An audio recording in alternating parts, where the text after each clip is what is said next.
Graça e paz, amados queridos irmãos, que Deus continue vos abençoando, fazendo-vos crescer em tudo naquele que é o cabeça, Jesus Cristo.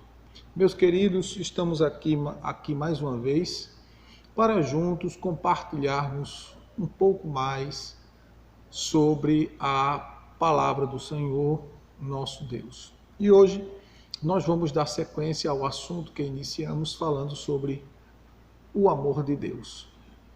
Nós lemos em Colossenses 3 e 14, no primeiro vídeo que fizemos, né?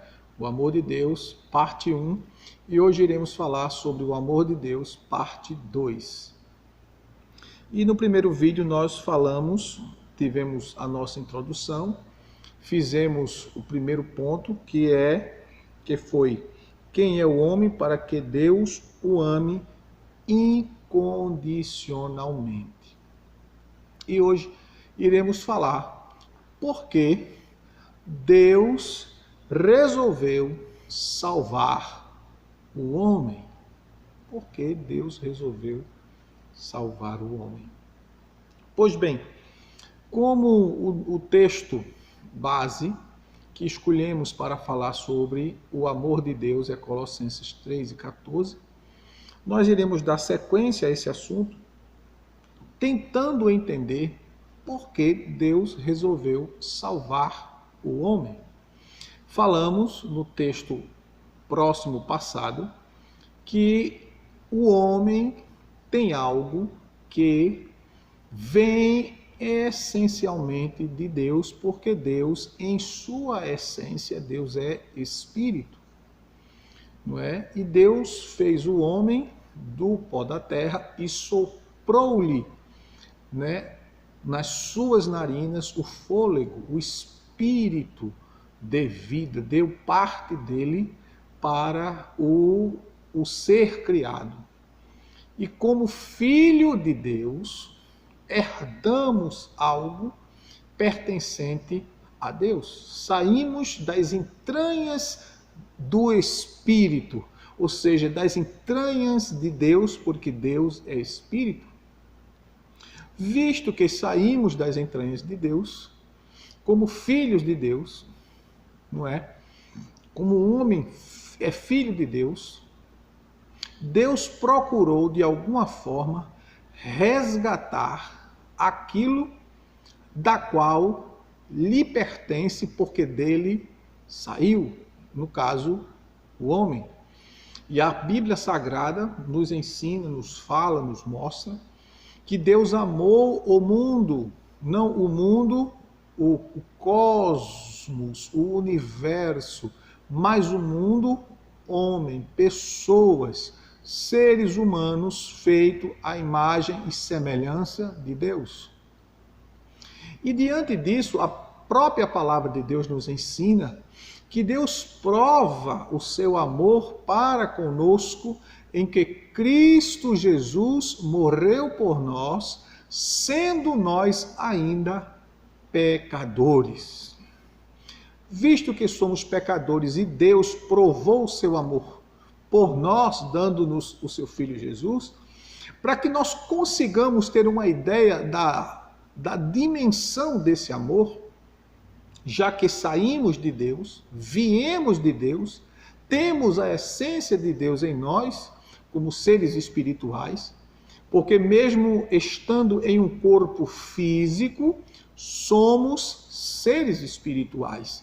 Como disse no vídeo passado, nós somos um espírito que possuímos uma alma e habitamos em um corpo. Correto? E diante disso, meus queridos irmãos, a gente pode, nesse segundo vídeo, fazer uma pergunta: por que Deus resolveu salvar o homem? Aí a resposta: porque o homem tem algo que pertence diretamente a Deus. E o que é que pertence diretamente a Deus? A filiação do homem pertence a Deus. Que Deus não fez o homem pecador. Deus não fez o homem injusto. Deus não fez o homem mau. Deus fez o homem perfeito, reto, justo e em estado de inocência. Ou seja, se estava em estado de inocência, não tinha consciência de pecado.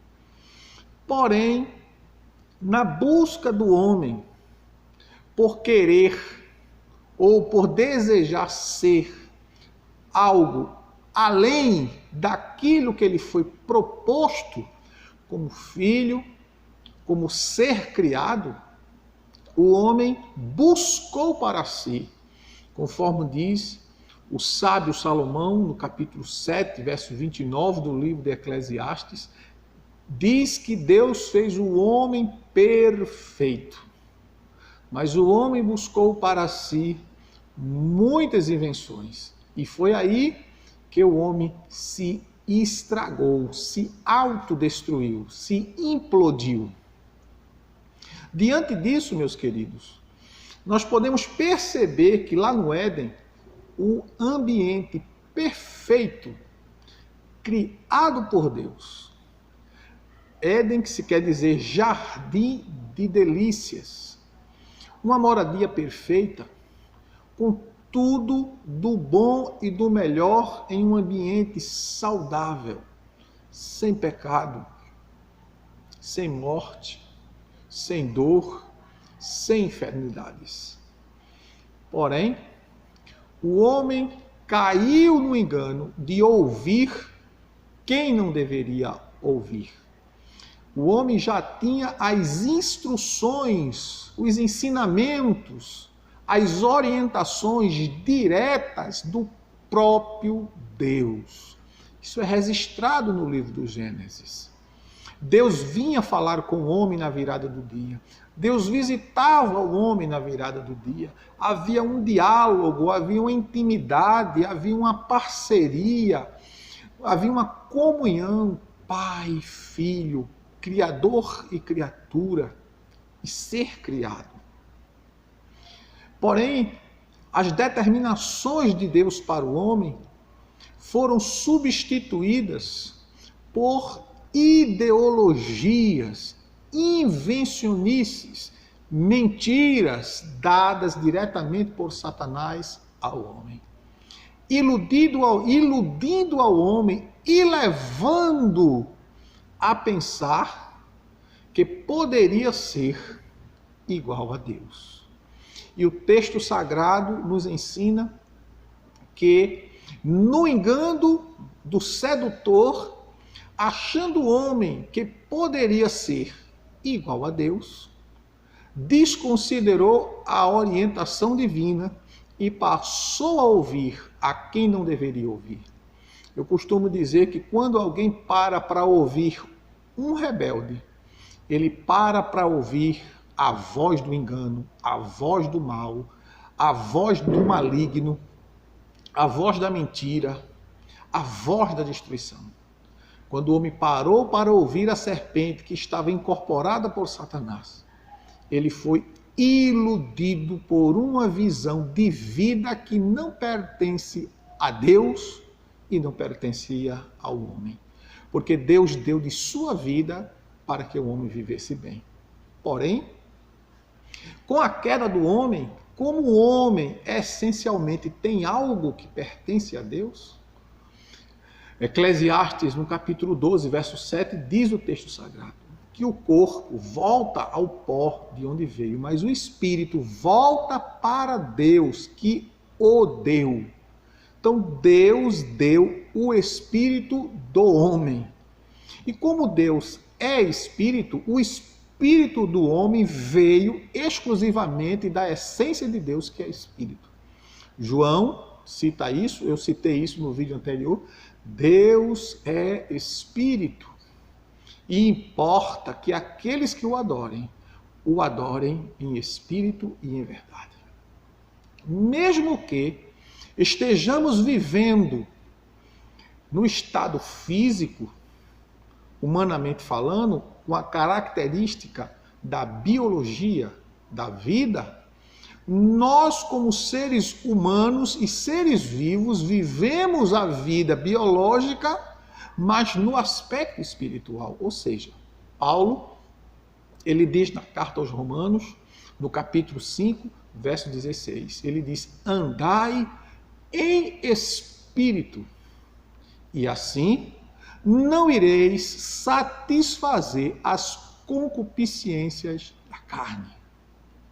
E quando a palavra de Deus diz andai em espírito, ele não está querendo dizer que você vai andar pelas ruas com as mãozinhas juntas, com a cabeça baixa, orando. Não. Quando a Bíblia diz andai em espírito, ele está falando da palavra viva. João, no capítulo 6 e verso 63, Jesus Cristo disse que as palavras que ele tem nos ensinado, elas são espírito e vida. Então, quando a palavra diz andar em espírito, é andar na palavra, é viver a palavra. Por quê? Porque a palavra de Deus, ela veio diretamente de Deus pelo seu Santo Espírito.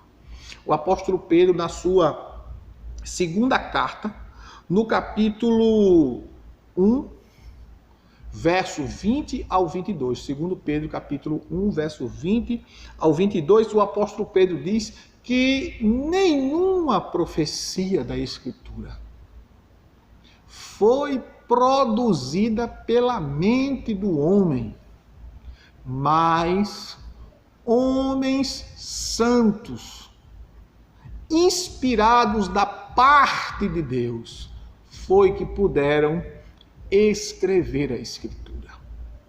Paulo, escrevendo a Timóteo, no capítulo 3, verso 16 e 17, de 2 Timóteo 3, 16 e 17, o apóstolo Paulo diz que toda a Escritura, ela é divinamente inspirada e proveitosa para ensinar, repreender, admoestar a todos os homens, a fim de que eles possam viver uma vida de acordo com o Espírito Santo.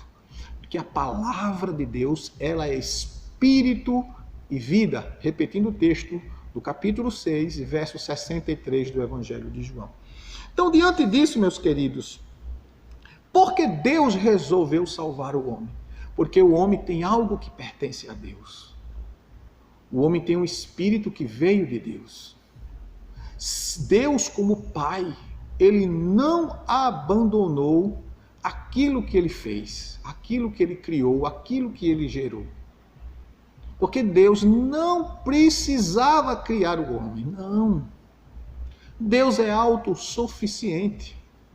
É um ser independente, que não precisa de ninguém nem de nada. Mas como Deus é um ser suficiente, independente e que não precisa de ninguém, mas ao mesmo tempo Deus é um Deus amoroso. É um Deus de amor. É um Deus que tem prazer de comungar, de partilhar da sua glória. A palavra de Deus diz em 1 João, no capítulo 4, verso 9 e verso 10, diz que ele nos amou primeiro. Mesmo que nós não o tivéssemos ou não tenhamos o amado, ele nos amou primeiro. Por quê? Porque ele nos amou porque ele já nos conhecia. E nós não o amamos ou não o amávamos porque nós não o conhecíamos. Porque Deus, ele não é levado pelo tempo, ele não se desgasta. Ele não muda. Os milênios, os séculos passam. Deus continua o mesmo. Diz a palavra de Deus que passa o céu, passa a terra, mas a minha palavra não passa. O mundo e tudo que há no mundo passará, porque a glória do mundo, ela é passageira. mas Deus permanece para sempre. A Bíblia diz que para o Senhor um dia é como 1000 anos, e 1000 anos como um dia. Ou seja, exatamente este dia que nós estamos aqui vos falando, Deus já o havia visto há milênios atrás. Deus já o havia visto, já o havia visto. Porque para ele o tempo não passa, ele não envelhece, ele não se cansa, ele não se fadiga.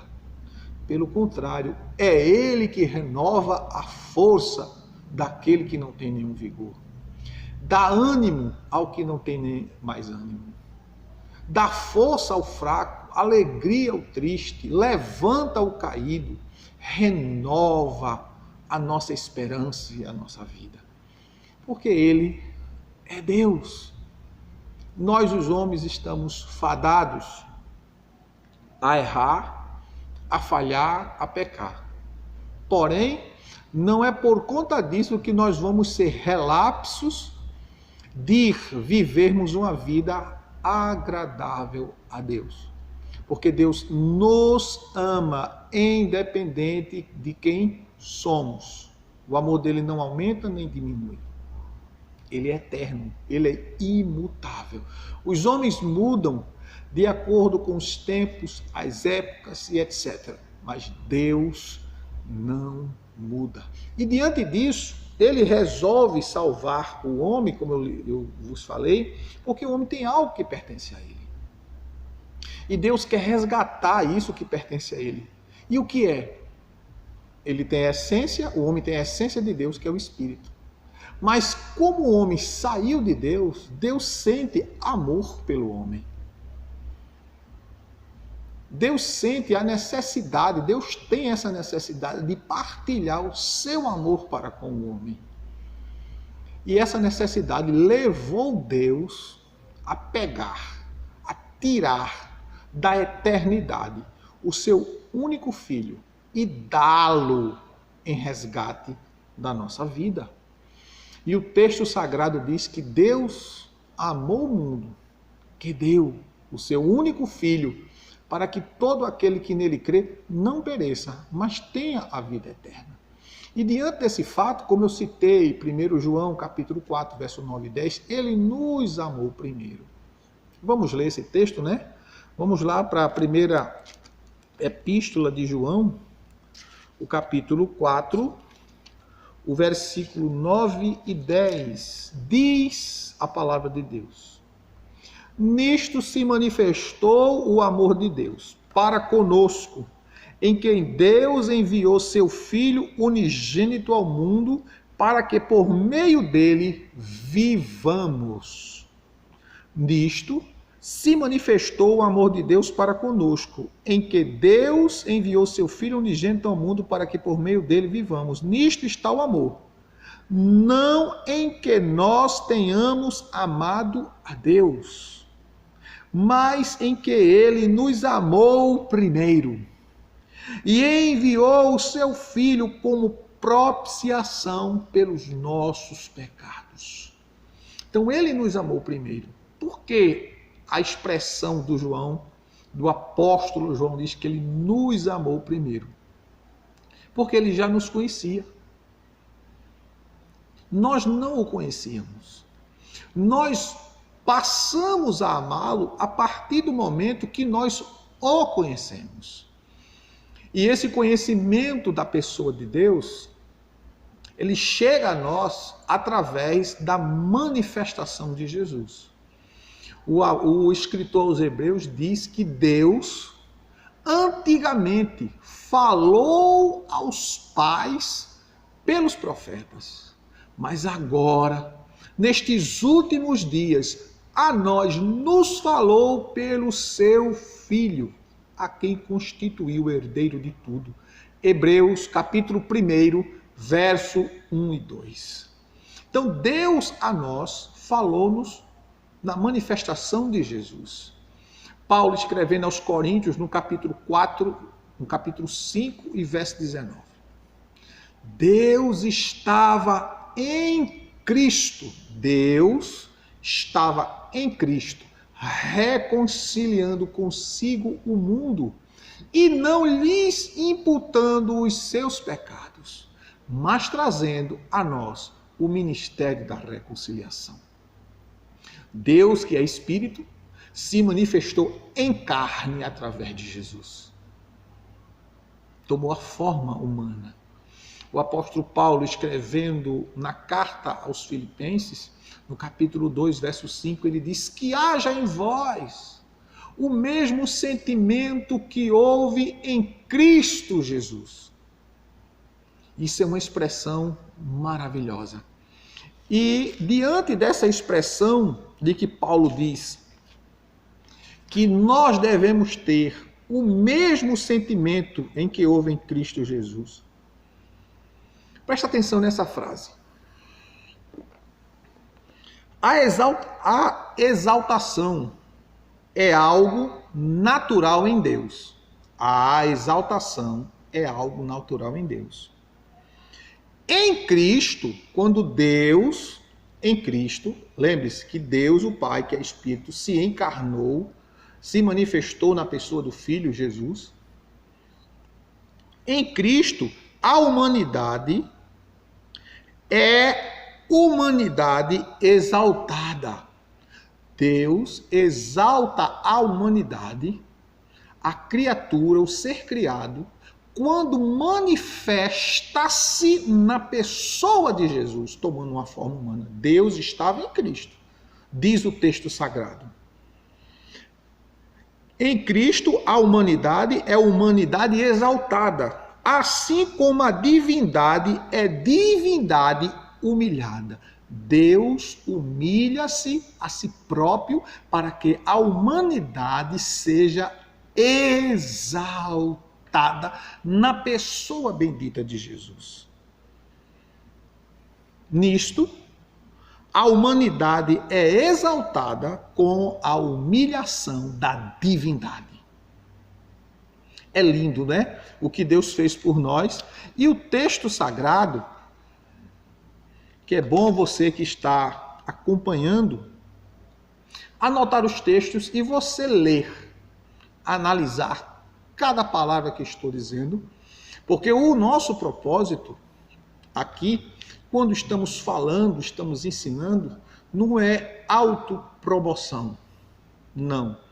Pelo contrário, é divulgar a palavra da forma como ela é, a fim de que possamos produzir fé genuína, fé cristocêntrica, não uma fé antropocêntrica, mas uma fé cristocêntrica, uma fé vívida no Deus vivo e verdadeiro, o único Senhor, Salvador e doador da vida.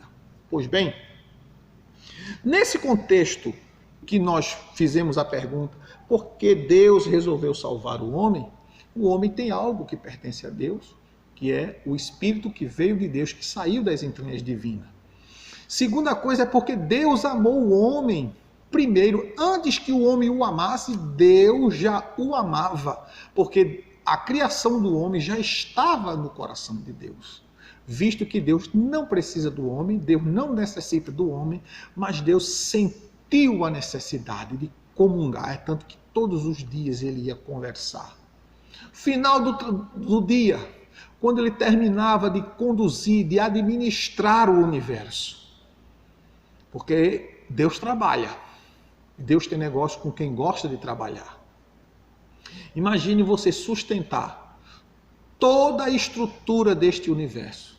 Cada estrela, cada planeta no seu sistema, o sistema solar, tudo o que envolve o universo, rotação, translação, sustentação de todas as coisas, atmosfera, controle dos mares, controle dos rios, não é? Porque até o próprio oceano, diz a palavra de Deus, que o Senhor determinou para ele ir até determinado lugar e não mais adiante. Os peixes do mar, as aves dos céus, os répteis da terra, os homens, mesmo que os homens tenham o domínio, o controle de muitas coisas, tudo está sob a permissão de Deus. O proverbista Salomão, no livro de Provérbios, no capítulo 21, ele diz que o coração das autoridades, que o coração do rei está na mão de Deus e ele inclina para onde ele quer. Ou seja, Deus controla, Deus domina a história. Ele não foge à sua responsabilidade de Senhor, de Criador, de sustentador de todas as coisas. Meus queridos, e diante disso, como Deus ele nos amou primeiro, ele se manifesta em Jesus para que com a manifestação dele em Cristo desperte não só o povo de Israel, para quem Jesus veio. Veio para os seus, mas os seus não receberam. Mas a todos quanto receberam, deu-lhes o direito de se tornarem filhos de Deus. Ou seja, quando Cristo se manifestou, Deus estava na pessoa de Jesus, manifestando o amor, para que através dessa manifestação os homens pudessem conhecer a plenitude do amor de Deus, pudessem entender verdadeiramente o que significa amar. E nesse sentido mais pleno de expressão de amor, ele deu, ele doou, ele tirou de si para trazer de volta aquilo que ele mais ama, que é o ser criado à sua imagem e semelhança, ou seja, o homem que tem parte da sua essência divina, a essência espiritual. Somos um espírito que possuímos uma alma e habitamos em um corpo. E diante disso, meus queridos irmãos, Deus, ele procura resgatar o homem na pessoa de Jesus, fazendo assim uma ligação, uma ponte, e apontando este caminho a fim de que o homem consiga perceber a manifestação de Deus na pessoa de Jesus. E quando o homem consegue perceber isso, entender isso, compreender isso pela ação do Espírito Santo, porque o pecado, a desobediência, a rebelião, provocou no homem um comportamento de se voltar, de rejeitar, de não querer ouvir nada com relação a Deus. Por isso que a palavra de Deus diz que o Espírito Santo é ele que convence-nos de quem somos. É ele que nos mostra que precisamos nos arrepender, confessar e abandonar os nossos pecados. O proverbista Salomão diz que aquele que confessa e deixa alcança a misericórdia de Deus, mas aqueles que encobrem as suas transgressões nunca prosperará, não vai progredir em uma vida com Deus. Porque por mais que o homem fale em Deus, por mais que o homem diga que acredita em Deus, se ele não se submete a Deus, é vã a sua palavra, é vã o que sai da sua boca. Ele pode dizer que crê em Deus, mas o texto sagrado diz em Tiago 2,19, tu crês que Deus existe? Fazes bem. Satanás o crê e estremece. Então não adianta simplesmente você crer na pessoa de Deus, na pessoa de Jesus. É preciso amá-lo, recebê-lo, segui-lo. Mas você pode dizer, mas pastor, eu amo a Deus. E Jesus diz em João 14:23, aquele que me ama guardará a minha palavra. Quem ama, obedece. Quem ama, se submete. Quem ama, se sujeita. É assim que o Senhor, através do apóstolo Paulo, traz uma ilustração quando fala da submissão da esposa para o marido. Semelhantemente, vós, mulheres, sede submissas a vossos próprios maridos como ao Senhor. A submissão da esposa, da mulher ao seu marido, não é porque ela é inferior, Não é porque o homem é superior. Ela se submete ao marido, à liderança do marido, por causa do Senhor.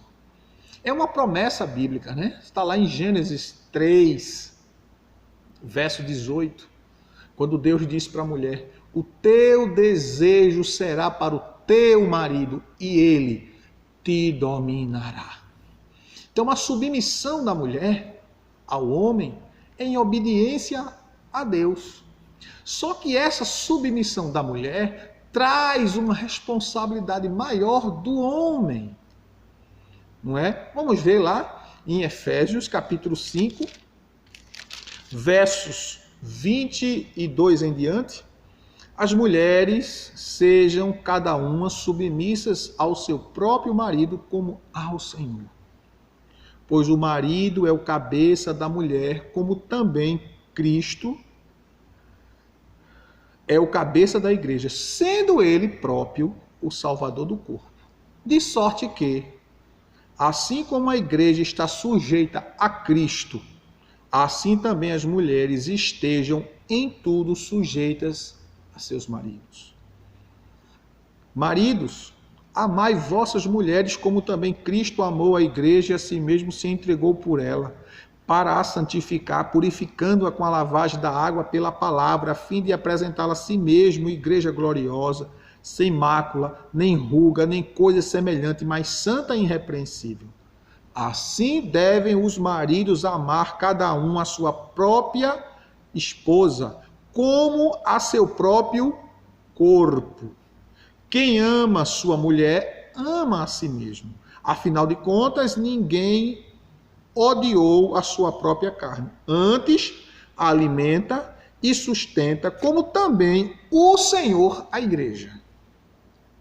Pois somos membros do seu corpo. Por isso deixará seu pai e sua mãe e se unirá à sua mulher e serão os dois uma só carne. Aí ele diz: grande é este mistério, mas eu me refiro a Cristo e a igreja.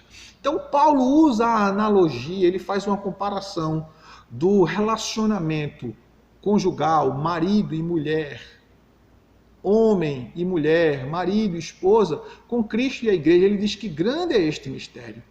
Visto que a igreja é o corpo de Jesus, é o corpo místico, é um corpo espiritual, aonde o Espírito Santo habita, aonde o Espírito Santo testifica das dádivas de Deus.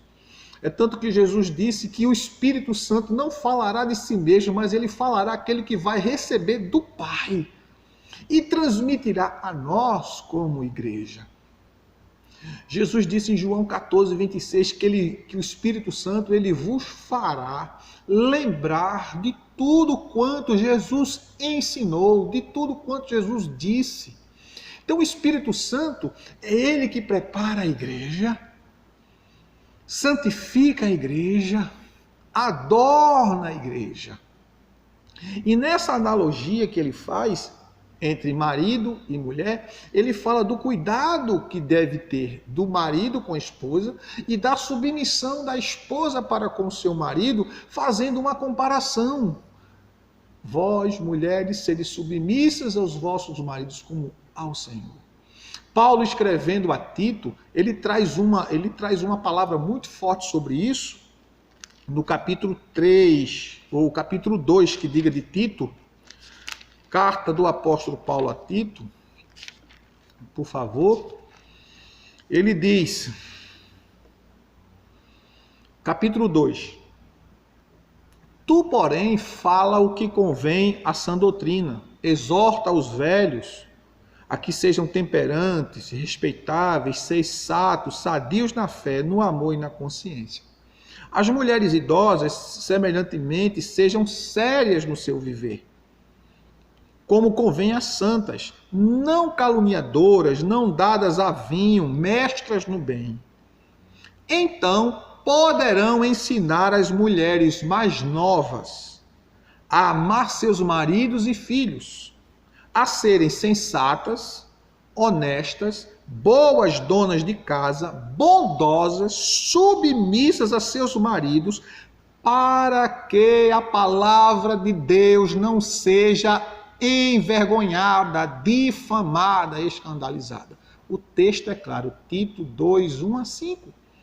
Então, quando a gente fala de submissão da mulher ao marido, nessa analogia, nesse paralelo do apóstolo Paulo, essa submissão, ela traz cuidado, zelo, responsabilidade cai sobre o homem. Porque o homem, ele é o representante direto de Deus, no sentido do relacionamento com a esposa. E Deus, ele é o responsável direto pelo cuidado do homem. Como a gente falou no primeiro vídeo, não é? Quando Jó, no capítulo 7, versos 17 e 18, vamos ler, vamos repetir esse texto, né? Para os irmãos memorizarem esse versículo, Jó 7, 17 e 18. Diz a palavra de Deus: quem é o homem para que tanto o estimes? Quem é o homem para que tanto estimes? Ou seja, Deus considera, Deus estima, Deus ama, Deus se preocupa, Deus zela. Aí ele diz: e o ponhas nele tanta atenção. Por que Deus dá tanta atenção ao homem? Então é isso que assim como Deus dá atenção, dá cuidado, zela pela a existência desse ser criado chamado homem, assim nós, homens, como representantes dele, conforme diz a primeira carta de Paulo, no capítulo 11 de 1 Coríntios, fala que o varão é o cabeça da mulher e Cristo é o cabeça do varão. Ou seja, nós somos responsáveis pelo cuidado de nossa esposa. Nesse paralelo que o apóstolo faz, de uma entrega total no cuidado, no zelo, no amor por ela. Assim Deus, ele tem o cuidado, o zelo e o amor por nós. Lógico que ele faz uma comparação, é tanto que Paulo diz, me refiro a isto, não é? Entre Cristo e a igreja, grande é este mistério. É um amor que Deus tem por aqueles que ele resgatou, que não tem como a gente especificar, limitar. Como eu falei no primeiro vídeo, é incomparável, né? É incompreensível, é insondável este amor de Deus, que foi manifesto, que foi revelado na pessoa bendita de Jesus. Portanto, meus queridos, que Deus em Cristo vos abençoe, que você possa ser edificado com esta palavra, que você possa analisar cada palavra, refletir, pensar, meditar e ver o que Deus tem para a sua vida, para a sua casa, para a sua família. Que Deus em Cristo Jesus vos abençoe. Até o próximo vídeo, querendo Deus. Não deixe de deixar o seu like, fazer o seu comentário e compartilhar esse vídeo. Que Deus em Cristo vos abençoe. Querendo você nos visitar, venha assistir o culto conosco aqui na Igreja Batista Missionária Aliança, em Água Fria, Recife, Pernambuco, na rua São Joaquim do Monte, número 66. Se você está sem quartel, venha para cá. Se você precisa de uma ajuda, conte conosco. Se você precisa de orientação, conte conosco. Se você precisa de oração, conte conosco. Entre em contato conosco. Deus tem uma palavra para você. Deus vai mudar a sua vida. Deus tem uma bênção para você. Principalmente, bênçãos espirituais. E a principal delas é dar a você a certeza de vida eterna, que só Jesus Cristo é o caminho, a verdade e a vida. Que Deus vos abençoe.